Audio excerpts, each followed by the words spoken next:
کھانے کی عادت مت ڈالو، خود شکار کر کے کھایا کرو۔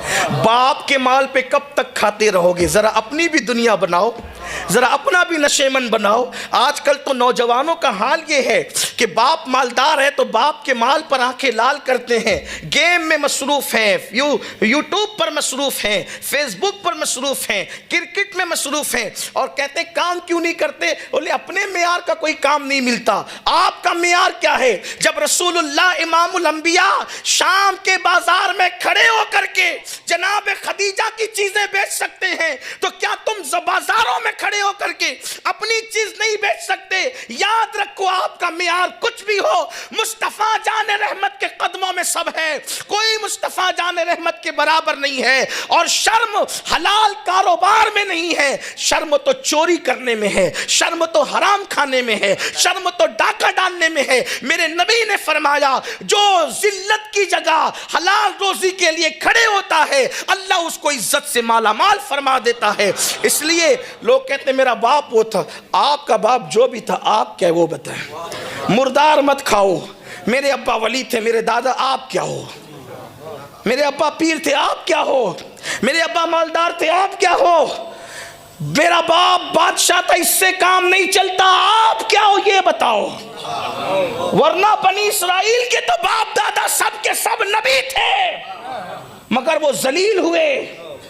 باپ دادا کے نیک ہونے سے صرف کام نہیں چلتا، آپ کتنے نیک ہو وہ بتاؤ۔ باپ دادا کے ایکٹیو ہونے سے کام نہیں چلتا، آپ کتنے ایکٹیو ہو بتاؤ۔ آپ کے اندر کیا صلاحیت ہے وہ بتاؤ۔ آپ کا حال تو یہ ہے کہ کوئی حیثیت ہی نہیں ہے، نہ سوچنے کی صلاحیت، نہ سمجھنے کی صلاحیت، نہ تدبر، نہ فکر، نہ علم حاصل کرنے کا ذوق و شوق۔ کہاں ہے ہم؟ نہ مال کمانے کی فکر، کہاں گیا؟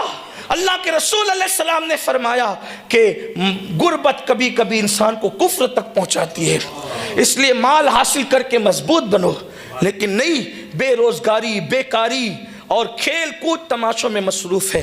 یاد رکھنا، آپ سے کوئی یہ نہیں پوچھے گا کہ آپ کے ابا کیا تھے، لوگ آپ سے یہ پوچھیں گے کہ آپ کیا ہو۔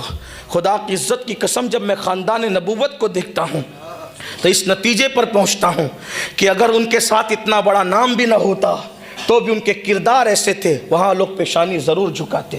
سیدہ فاطمہ کے کردار کو دیکھ لو، آپ دیکھ لیں ان کا کردار۔ وہ بڑے باپ کی بیٹی ضرور ہیں لیکن بفرض محال اگر وہ نام ان کے ساتھ نہ بھی ہوتا تو سیدہ کا تقویٰ وہ تھا کہ کم سے کم ان کے تقویٰ پر لوگ پیشانی ضرور جبین نیاز کرتے، جھکاتے۔ امام علی مقام کو دیکھیں، امام حسن مجتبیٰ کو دیکھیں، اسی طرح خاندان نبوت کو دیکھیں۔ امام جعفر صادق کا علم کتنا تھا کہ امام اعظم جیسا شخص وہاں جا کر کے خوشہ چینی کرتا نظر آتا ہے۔